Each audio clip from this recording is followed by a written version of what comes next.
So I gotta head into the store here, but I figured I'd give this video a go, and that's on the prominence of red in Slipknot, which might sound kind of weird, but it was something when I was looking at all the album covers, I noticed that they always include red in there.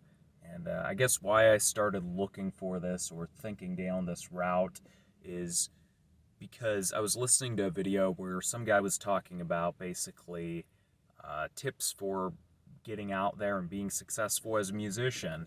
And one of the things he said was that you're releasing all these songs, you can have variety, but you want there to be some common elements that exist in all of your songs.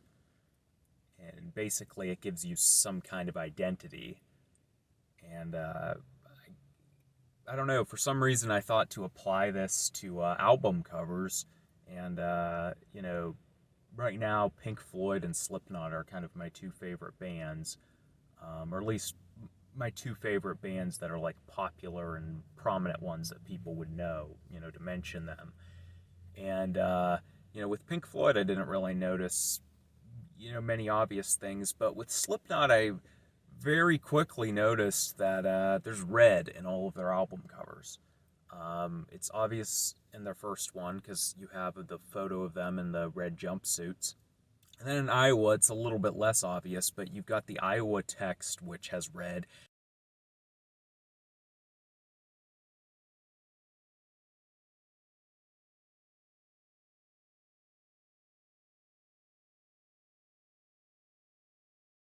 And then there's Volume 3, which has very obvious red.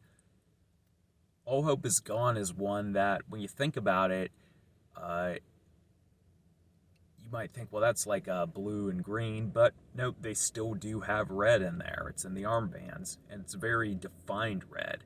It's very pronounced, like they wanted to make sure it was still noticed. And in my opinion, it gives a really nice contrast too against the rest of the image. Then the gray chapter, once again, have red in the Slipknot text, but even if you look at this fence, I'm willing to bet that if you take up the saturation, you'll see that that is indeed a very faint red.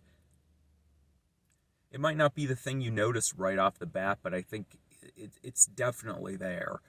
And then We Are Not Your Kind, it sort of goes with this, what I think of as sort of like a vaporwavy thing, where it's like purple's popular right now and everyone wants to have purple in their album covers. It's a little bit less harsh than a lot of their other covers, but still we have red. For one, there's red in the font, and also there's the red in the purple. It's not like a bluish purple they used. It's a reddish purple.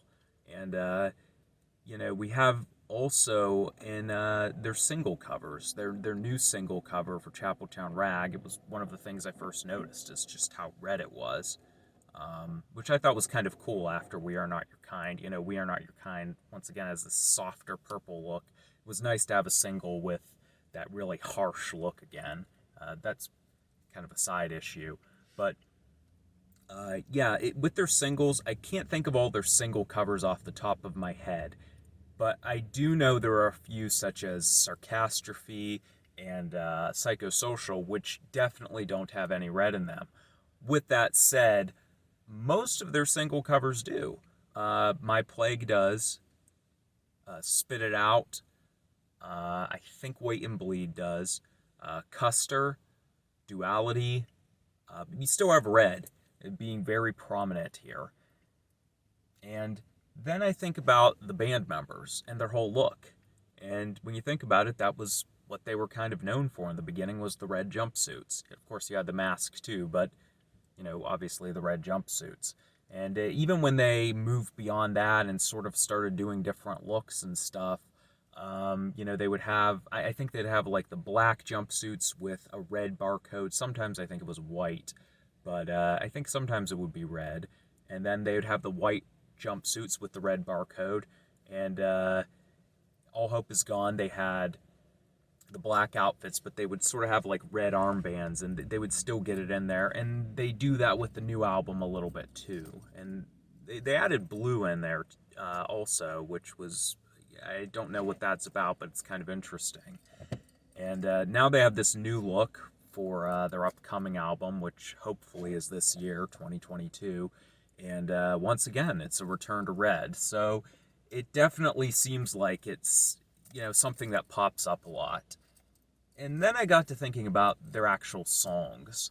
And this is one where it might be more incidental in a lot of cases. The one lyric that sticks out to me is "My eyes are red and gold" from Wait and Bleed. And altogether, the song Wait and Bleed, you think blood, red.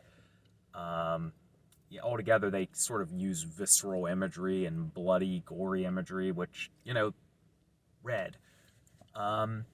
But there are two song names that really stood out to me. One being Red Flag, obvious, off of We Are Not Your Kind, and my favorite song off the album by far. And then you have Vermilion, and what's Vermilion mean? It's a shade of red. So there definitely seems to be something going on here. And, is it all just incidental? Is it this cool little coincidence? Maybe it is, but I tend to think it's intentional.